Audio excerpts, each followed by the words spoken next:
आज देखने जा रहे हैं प्रेसिपिटेशन रिएक्शन को। प्रेसिपिटेशन रिएक्शन में हमें ये मालूम है, हमने सॉल्युबिलिटी चार्ट आपको करा रखा है, ठीक है ना। और सॉल्युबिलिटी चार्ट में हमें एक चीज मालूम है कि ऑल हैलाइड्स आर सॉल्युबल। सारी हैलाइड्स क्या होती हैं? सॉल्युबल होती हैं, एक्सेप्ट किस किस की इनसॉल्युबल होती हैं? एक लेड की। हैलाइड मतलब क्या हो गया? फ्लोरीन, क्लोरीन, ब्रोमीन और आयोडीन। अगर ये आपका लगा हुआ है किसी भी मेटल के साथ में तो ये सब सॉल्युबल होगा, except lead, mercury and silver. इनकी हैलाइड क्या होती है? इनसॉल्युबल होती है, आर इनसॉल्युबल। और इसमें भी एक खास बात याद रखना। क्या याद रखना है? कि लेड की हैलाइड जो रहती हैं, lead halide are soluble in hot water. Lead halide are soluble in hot water, soluble when hot and insoluble when cold। ठीक है। दूसरी बात, एक और चीज हमें मालूम होना चाहिए यहाँ पर, ऑल नाइट्रेट्स आर सॉल्युबल। सारे के सारे नाइट्रेट्स क्या होते हैं? ठीक है, कोई भी एक्सेप्शन नहीं इसमें, आर सॉल्युबल। जहां भी आपका NO3-1 लगेगा वो सारे के सारे सॉल्युबल होंगे, सारे के सारे आपके क्या होंगे? सॉल्युबल होंगे। ठीक है, इसमें कोई भी एक्सेप्शन नहीं। अब हम ये दो बातों को देखकर यहाँ प्रेसिपिटेशन रिएक्शन के बारे में बताएंगे। ठीक है, देखना यहां पर, dilute HCl does not react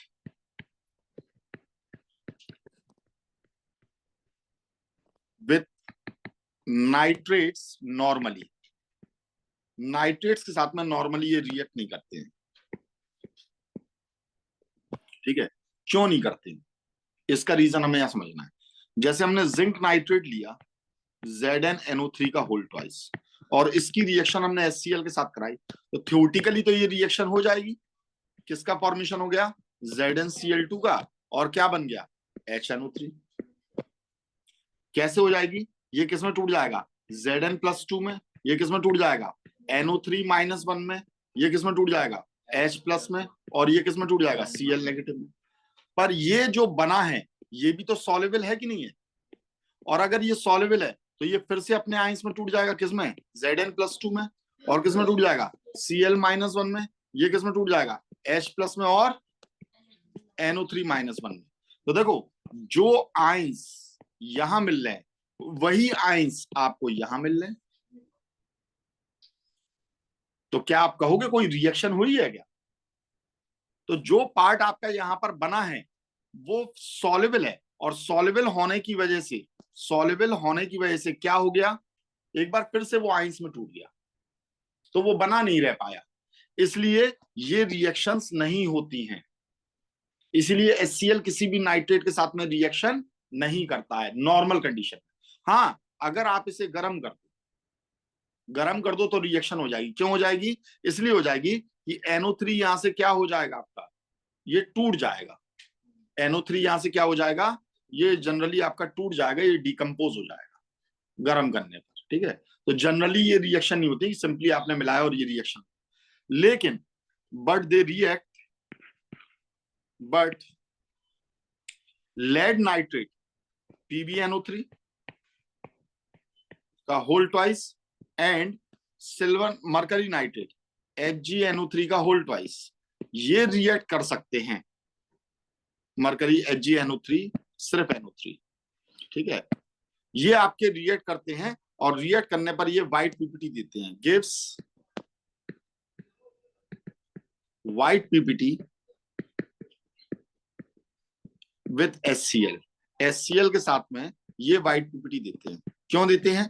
क्योंकि इनकी अपने आप में, मैंने जस्ट अभी अभी आपको बताया, ये ये रिएक्ट करते हैं किसके साथ में? और अपना पीपीटी का फॉर्मेशन करते हैं। कैसे, जरा देखना। हमने लिया लेड नाइट्रेट PbNO3 का होल ट्वाइस, नाइट्रेट होने की वजह से ये सॉल्युबल है, है ना। HgNO3 लिया, ये भी आपका क्या है, सॉल्युबल है। इसकी रिएक्शन हमने HCl के साथ कराई, और रिएक्शन कराएंगे तो यहाँ किसका फॉर्मेशन हो जाएगा, PbCl2 का, नॉर्मल टेम्परेचर पे। और ये क्या बना लेगा, व्हाइट पीपीटी बना लेगा। क्या बना लेगा, ऐसे ही HgCl का फॉर्मेशन हो जाएगा, ये भी क्या दे देगा, व्हाइट पीपीटी दे देगा। ठीक है, और यहां से क्या हो जाएगा, HNO3 का फॉर्मेशन हो जाएगा, और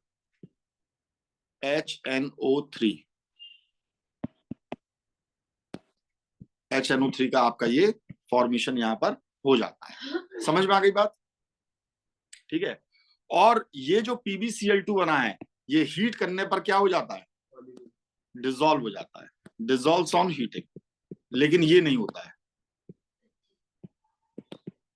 ऑन हीटिंग, पर ये नहीं होता है, कौन नहीं होता है, HgCl2 हीट करने पर डिसॉल्व नहीं, HgCl आपका ये हीट करने पर डिसॉल्व नहीं होता है।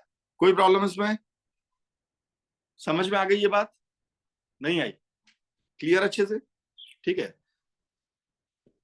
ऐसे ही अगर हम AgNO3 की रिएक्शन कराएंगे तो ये भी सॉल्युबल हो जाएगा, क्योंकि ये इसका भी तो ये इनसॉल्युबल होता है। देखो Ag का ये भी तो इनसॉल्युबल है, ये भी पीपीटी का फॉर्मेशन करता है। तो AgNO3 की सिल्वर नाइट्रेट की रिएक्शन कराते हैं HCl के साथ, तो ये भी क्या देता है, व्हाइट पीपीटी दे देता है AgCl का, और प्लस क्या बनाता है, HNO3 बनाता है। ठीक है, ये भी आपका व्हाइट पीपीटी दे देगा। ठीक है, और व्हाइट पीपीटी जो रहती है इन सबके इनसॉल्युबल होती हैं किसमें, HNO3 में। ये आपको साफ नजर आ रहा होगा, इस सॉल्यूशन में HNO3 भी बन रहा है, और ये इसका मतलब क्या हुआ, HNO3 बन रहा है, तो इसका मतलब ये HNO3 के अंदर भी ये क्या है, इनसॉल्युबल है। कौन, ये white PPT. These white PPTs are insoluble in HNO3। Nitric acid के अंदर आपके ये क्या होते हैं, इंसॉल्युबल होते हैं। ठीक है, लेकिन अगर हम यहां पर बात करते हैं किस चीज की, कि अगर हमने AgCl को लिया और इस AgCl का व्हाइट पीपीटी लिया, और इसमें हमने अमोनियम हाइड्रोक्साइड डाला, क्या डाला, तो आपका ये सॉल्युबल हो जाएगा। हमने इस व्हाइट पीपीटी को निकाला और निकालकर एक दूसरे टेस्ट ट्यूब में डाला, और इसके अंदर हमने अमोनियम हाइड्रोक्साइड को डाल दिया, या इसी में जो व्हाइट पीपीटी बना है इसमें हम अमोनियम हाइड्रोक्साइड डालते हैं, तो थोड़ा सा ज्यादा लगेगा। क्यों ज्यादा लगेगा, पहले वो एसिड को न्यूट्रलाइज करेगा, उसके बाद में फिर आपका इसे सॉल्युबल करेगा।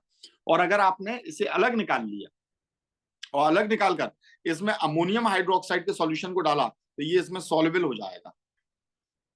और सॉल्युबल होकर ये क्या बनाएगा, तो ये बनाता है AgNH3 का होल ट्वाइस, और ये बड़ा ब्रैकेट लगा लेना जरूर से, ये कोऑर्डिनेट कंपाउंड होता है। क्या होता है, कोऑर्डिनेट कंपाउंड होता है, और यहां पर एक Cl लग जाएगा। डायमाइन सिल्वर क्लोराइड हम इसे बोलते हैं, क्या बोलते हैं, डायमाइन सिल्वर क्लोराइड। दो एमाइन ग्रुप लग रहे हैं यहाँ पर, अमोनिया है लेकिन इसे कोऑर्डिनेट कंपाउंड में एमाइन नाम दिया जाता है। तो डायमाइन सिल्वर 1 क्लोराइड, 1 इसकी ऑक्सीडेशन स्टेट बता रहा है वो Ag की, 1 क्लोराइड का फॉर्मेशन हो जाता है, और प्लस साथ में यहां से H2O निकल जाता है। इसके लिए आपको इसे 2 लेना पड़ेगा। ठीक है, तो आपका ये H2O यहां से निकल जाएगा। कोई प्रॉब्लम इसमें, 2H2O ये निकल जाता है। ठीक है, समझ में आई ये बात। तो ये क्या हो गया, ये सॉल्युबल हो गया है। क्या हो गया है, सॉल्युबल हो गया है। कौन, व्हाइट पीपीटी। क्यों सॉल्युबल हो गया, क्योंकि इसने एक कोऑर्डिनेट कंपाउंड बना लिया। क्या बना लिया, जिसका नाम क्या है, मैंने आपको जब अभी केमिकल बॉन्डिंग पढ़ाई थी तो उसमें मैंने आपको बताया था कितने टाइप के बॉन्ड होते हैं। मैंने आपको बताया था आयनिक बॉन्ड, मैंने आपको बताया था कोवलेंट बॉन्ड, और तीसरा मैंने आपको बताया था कोऑर्डिनेट बॉन्ड। तो ये कोऑर्डिनेट बॉन्ड का फॉर्मेशन करता है, होता है किस किस के बीच में होता है, इस सिल्वर और इस एमाइन के बीच में कोऑर्डिनेट बॉन्ड का फॉर्मेशन होता है। कोऑर्डिनेट बॉन्ड का फॉर्मेशन होता है तो हम इसे कहते हैं कोऑर्डिनेट कंपाउंड। ठीक है, ये 12th में आप पढ़ोगे बहुत अच्छे से कोऑर्डिनेट कंपाउंड्स को। ठीक है, तो हमने ये देखा, क्या देखा बेटा, कि अगर हमने यहाँ पर क्या किया सिल्वर नाइट्रेट का सॉल्यूशन लिया, उसकी HCl के साथ में रिएक्शन कराई तो व्हाइट पीपीटी मिल जाता है। और ये व्हाइट पीपीटी सॉल्युबल होता है किसमें? अमोनियम हाइड्रोक्साइड में। HNO3 में सॉल्युबल नहीं है, एसिड में सॉल्युबल नहीं है। हमने NH4OH डाला तो इसमें सॉल्युबल हो गया। It is soluble in ammonium hydroxide. ये अमोनियम हाइड्रोक्साइड में सॉल्युबल होता है। ठीक है भाई, कोई प्रॉब्लम इसमें? समझ में आ गई बात? ठीक है, अब ये इसके अंदर सॉल्युबल हो जाएगा, डिसॉल्व रहेगा। हाँ, अब इसके अंदर अगर हम क्या डालते हैं, ये जो क्लियर सॉल्यूशन है इसके अंदर हम यहां पर क्या डालते हैं? HNO3 डालते हैं। क्या डालते हैं? HNO3 डालते हैं। तो यहाँ व्हाइट पीपीटी फिर से मिल जाएगा आपको सिल्वर क्लोराइड का। White PPT of silver chloride, AgCl। ठीक है, समझ में आ गई बात? कैसे मिलेगा जरा समझ लेना। हमने ये लिया AgNH3 का होल ट्वाइस Cl और इसकी रिएक्शन HNO3 के साथ करा दी, तो AgCl एक बार फिर से बन जाएगा AgCl और इसका मिल जाएगा आपको पीपीटी। और यहां पर ये दो के साथ में रिएक्शन करके अमोनियम नाइट्रेट का फॉर्मेशन कर लेगा।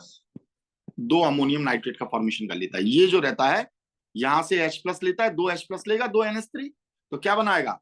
2 NH4 पॉजिटिव बनाएगा, 2 NH4 पॉजिटिव बनाएगा। और NO3 यहां पर 2 फ्री है आपके, -1 -1, इन दोनों के साथ में लग जाएगा तो 2 NH4 NO3 का फॉर्मेशन करेगा। क्लियर है? समझ में आ गई बात? ठीक है, और एक बार फिर से आपको क्या मिल गया? व्हाइट पीपीटी मिल गया। किसका? सिल्वर क्लोराइड का। ठीक है, अगर आप सिल्वर क्लोराइड लोगे और एक्सपोज करोगे किसमें? लाइट में। If this white PPT of AgCl silver chloride is exposed to light, exposed to light, light में एक्सपोज किया जाता है, इट डिकम्पोज, ये डिकम्पोज हो जाता है यानी टूट जाता है। ठीक है, into chlorine and metallic silver, और यहां पर आपको मेटलिक सिल्वर मिल जाता है। ठीक है, और ये जो मेटलिक सिल्वर रहता है ये ब्लैक कलर का होता है। कैसा होता है? ब्लैक कलर का रेसिड्यू होता है, ब्लैक पाउडर होता है, ब्लैक पाउडर।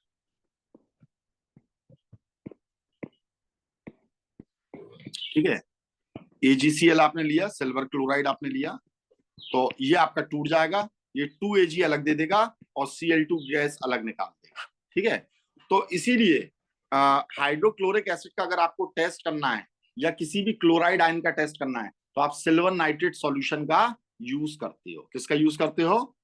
बिल्कुल, ये यहां से चालू हो जाता है कि सिल्वर नाइट्रेट सॉल्यूशन का अगर आप टेस्ट करोगे तो किसी भी चीज में Cl नेगेटिव है या Br नेगेटिव है या I नेगेटिव है तो आप उसका टेस्ट कर सकते हो। अब चाहे वो एसिड हो चाहे वो सॉल्ट हो, AgCl को लगाएगा, व्हाइट पीपीटी बना देगा। इस व्हाइट पीपीटी को निकालोगे, है ना, और अमोनियम हाइड्रोक्साइड इसमें डालोगे तो ये सॉल्युबल हो जाएगा। और जब ये सॉल्युबल हो जाएगा तो फिर वापस इसमें अगर आप HNO3 डाल देते हो तो फिर से आपको व्हाइट पीपीटी मिल जाता है।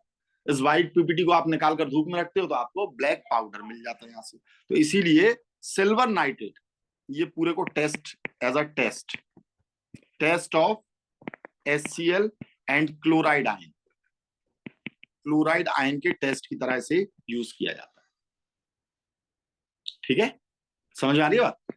सपोज करो आपके पास में कोई एक सॉल्ट है, NaCl है, ये मैं टेस्ट बताने जा रहा हूं। आपने क्या किया? आपने NaCl का सॉल्यूशन बनाया और सॉल्यूशन बनाने के बाद में इसमें क्या डाल दिया? AgNO3 का सॉल्यूशन डाल दिया, सिल्वर नाइट्रेट का सॉल्यूशन डाल दिया, तो ये क्या बनाएगा? AgCl। और NaNO3 बनेगा तो NaNO3 तो सॉल्युबल रहेगा, सोडियम और नाइट्रेट दोनों का ही कंपाउंड है। AgCl का यहाँ आपको पीपीटी मिल जाएगा, व्हाइट पीपीटी। अब इस व्हाइट पीपीटी को आपने क्या किया? इसे आपने अलग निकाला और इसमें आपने अमोनियम हाइड्रोक्साइड डाल दिया। और जैसे ही अमोनियम हाइड्रोक्साइड डालोगे तो AgNH3 का होल ट्वाइस और Cl बाहर मिल गया आपको। समझ में आ रही है बात? और यहां से आपने क्या कर दिया, ये 2H2O निकाल दिया। ठीक है, अब इसमें आपने क्या किया, NH3 का होल ट्वाइस Cl, और इसके अंदर आपने क्या डाल दिया, HNO3 का सॉल्यूशन डाल दिया। तो आपको वापस क्या मिल गया, फिर से AgCl का Y50 मिल गया, और यहां पर NH4NO3 अमोनियम नाइट्रेट का फॉर्मेशन हो गया। ठीक है, फिर से Y50 मिल गया आपको। कोई प्रॉब्लम इसमें? तो ये पूरा क्या हो गया है, ये पूरा एक टेस्ट हो गया है। किसी भी हैलाइड के टेस्ट के लिए, ठीक है, जरूरी नहीं है क्लोराइड हो, किसी भी हैलाइड के टेस्ट के लिए, test of HCl and halides. ठीक है, क्लियर है बेटा? किसी भी हैलाइड के टेस्ट के लिए अपन इसका यूज करते हैं। उम्मीद है समझ में आ गई होगी ये पूरी बात, नहीं आई? क्लियर अच्छे से? ठीक।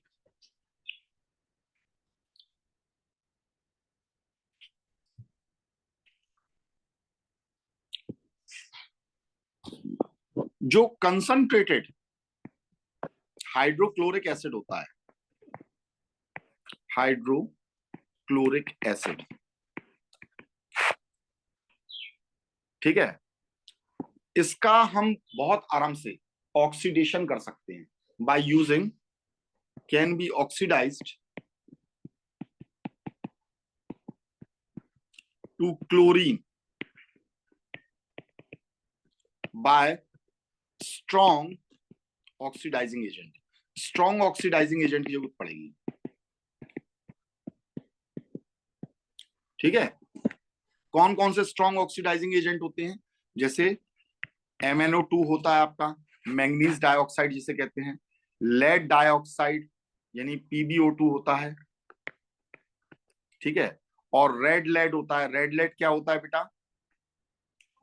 Pb3O4, इसे हम रेड लेड कहते हैं, या फिर हम इसे मिनियम भी कहते हैं। मिनियम मतलब क्या होता है? सिंदूर, ये वही सिंदूर होता है जो औरतें लगाती हैं, ठीक है ना। या हम ब्लीचिंग पाउडर यूज कर सकते हैं, CaOCl2, this is bleaching powder. हाँ, पाउडर। ठीक है, देखो यहां पर आपको जो ऑक्सीडाइजिंग एजेंट चाहिए वो कैसे चाहिए? स्ट्रॉन्ग। ये क्या करेंगे, ये करेंगे कि ये HCl को ऑक्सीडाइज करेंगे। क्या करेंगे? तो इसका मतलब HCl इन्हें क्या करेगा? रिड्यूस करेगा। अगर ये से ऑक्सीडाइज कर रहे थे, HCl को ऑक्सीडाइज करना है, तो HCl इन्हें क्या कर रहा है? रिड्यूस। तो इसका मतलब HCl क्या है? Reducing agent. लेकिन स्ट्रॉन्ग रिड्यूसिंग एजेंट नहीं है। क्यों? क्योंकि इसे ऑक्सीडाइज करने के लिए आपको स्ट्रॉन्ग की जरूरत पड़ रही है। किसकी जरूरत पड़ रही है? अगर ये माइल्ड से हो जाता तो इसका मतलब ये स्ट्रॉन्ग रिड्यूसिंग एजेंट होता। कौन? HCl। पर ये माइल्ड रिड्यूसिंग एजेंट है क्योंकि इसे स्ट्रॉन्ग की जरूरत पड़ रही है। ठीक है, समझ में आई ये बात? तो ये इसे ऑक्सीडाइज कर देते हैं। और कैसे ऑक्सीडाइज करते हैं जरा इस चीज को देखें। ये बनाएगा MnCl2 और प्लस क्या बनाएगा? H2O और प्लस क्या निकालेगा? क्लोरीन। ये सभी मेटलिक क्लोराइड बनाते हैं। PbCl2 ये भी बिल्कुल ऐसे ही करेगा। क्या करेगा? PbCl2 का फॉर्मेशन करेगा। ये भी क्या करेगा? CaCl2 का फॉर्मेशन करेगा। प्लस साथ में क्या बनाएगा? H2O। ये भी क्या बनाएगा? H2O। ये भी क्या बनाएगा? H2O। और क्या निकाल देगा? ये सभी के सभी क्लोरीन गैस को निकाल देंगे। और क्लोरीन गैस का कलर कैसा होता है? पैरेट ग्रीन कलर होता है। कैसा होता है? पैरेट ग्रीन कलर होता है। पैरेट ग्रीन कह सकते हैं या फिर हम येलोइश ग्रीन कह सकते हैं। येलोइश ग्रीन कह सकते हैं इसके कलर को। ठीक है, नहीं नहीं, डर्टी ग्रीन नहीं। डर्टी ग्रीन फेरस के सॉल्ट्स का होता है। ठीक है भाई, तो ये क्लोरीन गैस यहां से निकल जाएगी। ऊपर का एरो दिखा रहा है कि यहाँ पर ये गैस प्रोड्यूस हो रही है। ठीक है, अब आप इसे बड़े आराम से बैलेंस वैलेंस तो कर ही सकते हो। PbO2 और Pb3O4 में क्या अंतर है? बहुत अंतर रहता है। PbO2 इसमें देखो, Pb की हमें ये मालूम है +2 स्टेट होती है, और Pb की कौन सी स्टेट होती है? +3 स्टेट होती है। ऑक्सीजन की कौन सी स्टेट होती है? -2 होती है, सॉरी +4 होती है। ठीक है। और ये क्या होती है ऑक्सीजन की, -2 होती है। तो अगर ये इसके साथ लगेगा तो क्या बनाएगा, पीबीओ, 2 से 2 कट गया। और इसके साथ लगेगा ये तो क्या बनाएगा, पीबीओ2 का फॉर्मेशन करेगा। ठीक है। तो यहाँ पीबीओ2 में, यहाँ पीबी पर कितना चार्ज है, +4 चार्ज है, याद रखना कितना चार्ज है, +4 चार्ज है। ठीक है। अब Pb3O4 क्या है, तो हम ये जानते हैं Pb3O4 हमने लिखा, तो 3 को इधर ले जाएं और 4 को इधर ले जाएं, तो यहाँ पर Pb पर क्या चार्ज आ जाएगा, +4, पर ऑक्सीजन पर कितना आ रहा है, जो होता ही नहीं है।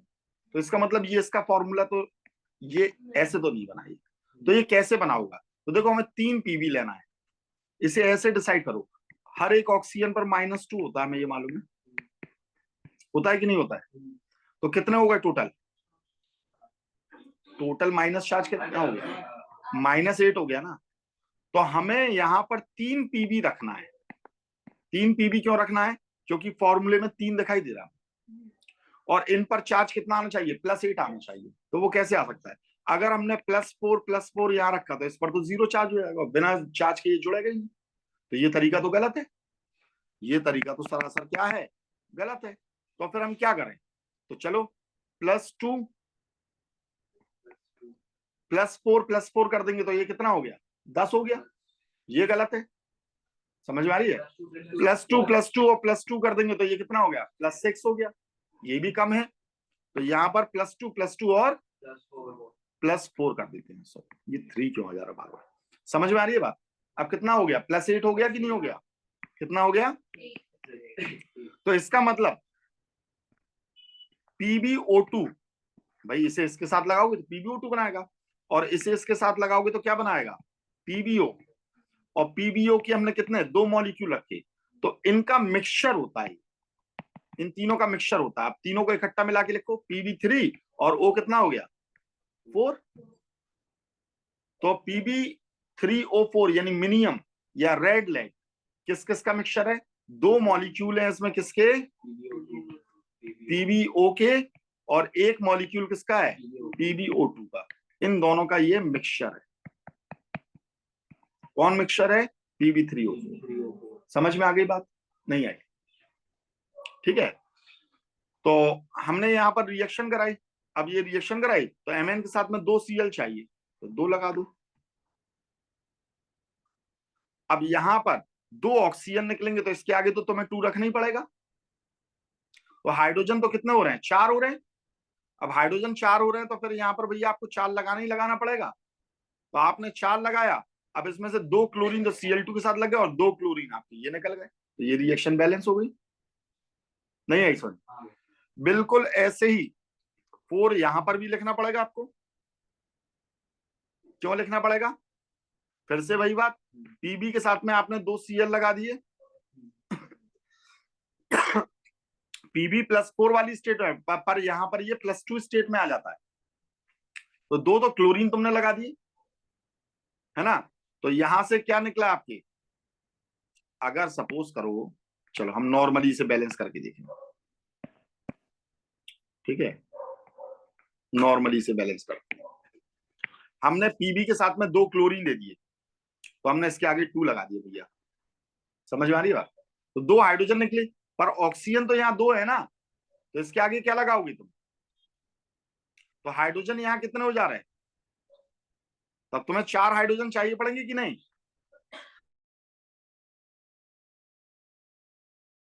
भी 4 हो गए, तो 2 क्लोरीन तो यहाँ बिजी हो गए थे, तो 2 क्लोरीन और निकालने पड़ेंगे तुम्हें, समझ में आ रही है बात।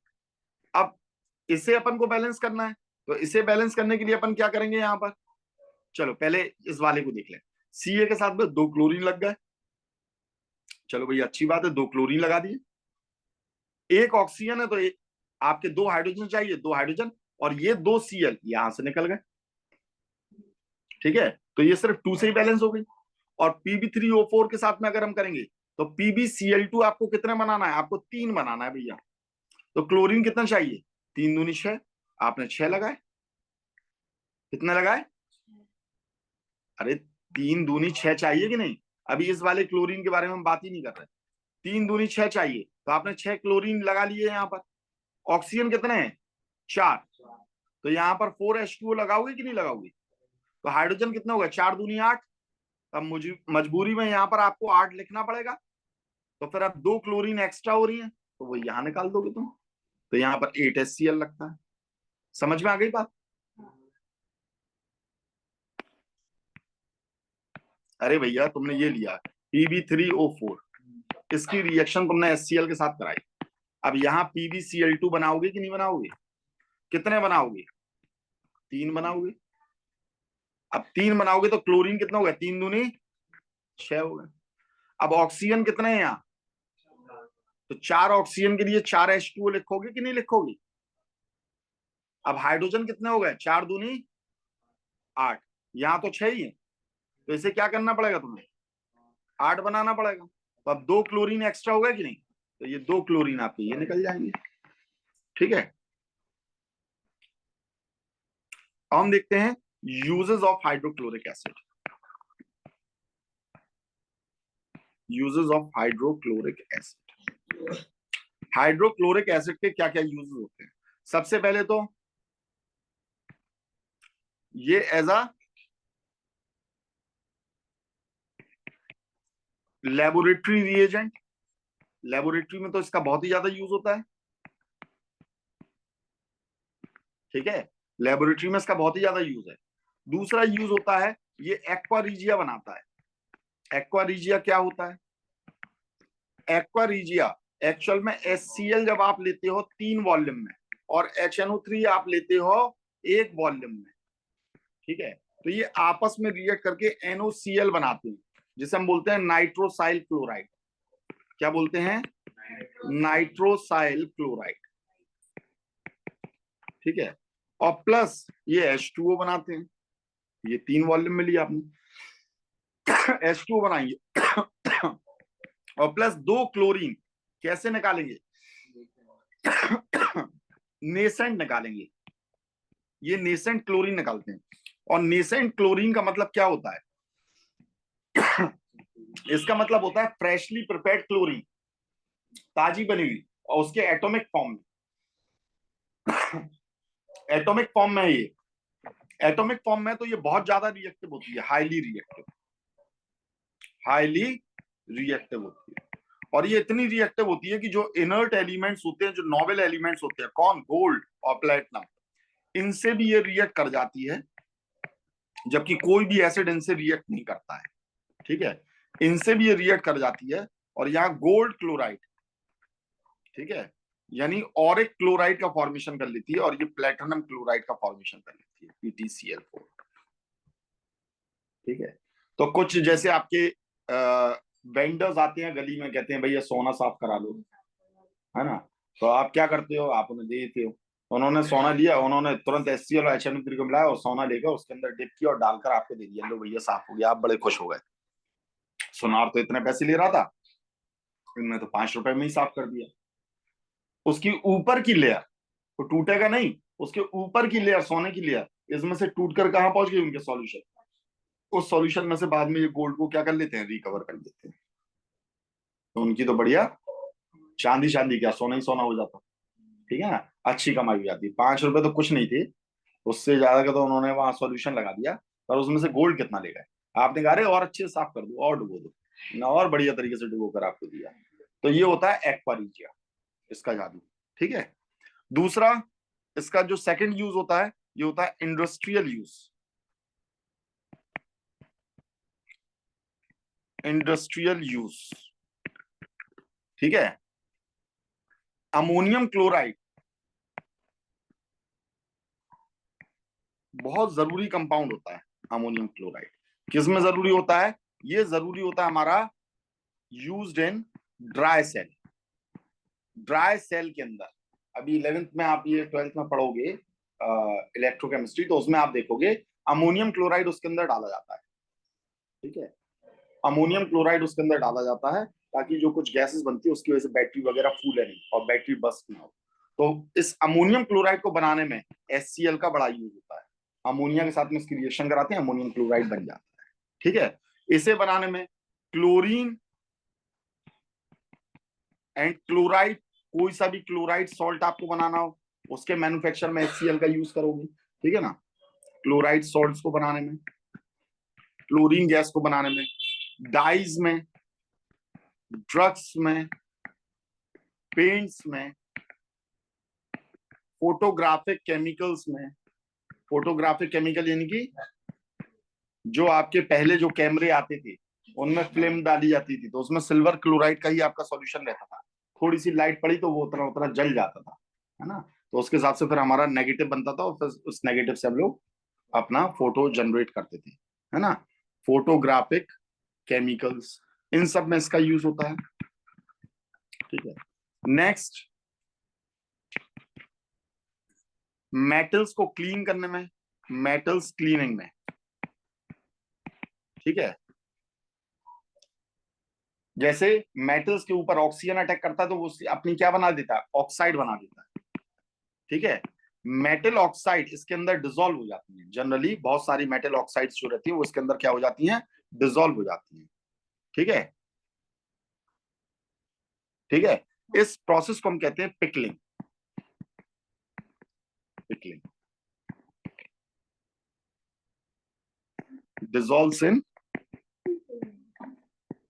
HCl। HCl में ये डिसॉल्व हो जाती है। ठीक है।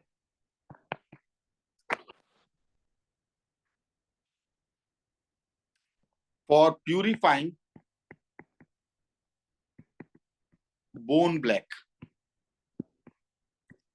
जो हड्डियां वगैरह रहती हैं, जानवरों की हड्डियां रहती हैं, ठीक है, वो तमाम काम में आती हैं। तो उसमें से जो कैल्शियम फॉस्फेट प्रेजेंट रहता है बोन्स के अंदर, ठीक है, वो HCl के अंदर क्या हो जाता है, डिसॉल्व हो जाता है और फिर वो हड्डियों का आपको चूरा मिल जाता है। ठीक है ना।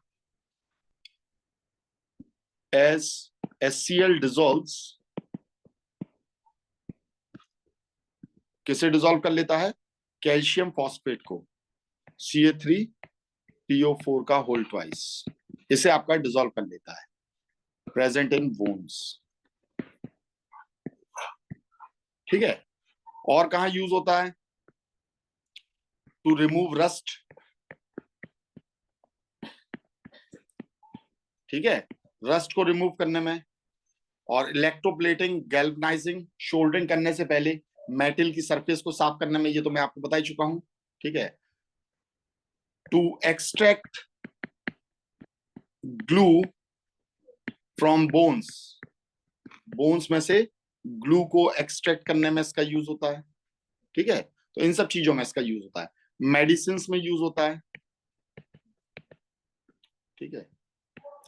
तो कुछ पेशेंट्स ऐसे होते हैं जिनके अंदर गैस बहुत ज्यादा बनती है, एसिड बहुत ज्यादा बनता है, एसिडिटी होती है। कुछ में आपके एसिड कम बनता है, तो जिसमें एसिड कम बनता है, ठीक है, तो उन्हें आपकी ये HCl वाली टेबलेट्स भी दी जाती है, डाइल्यूट HCl वाली। प्योर HCl नहीं दिया जाएगा। ठीक है। हाँ।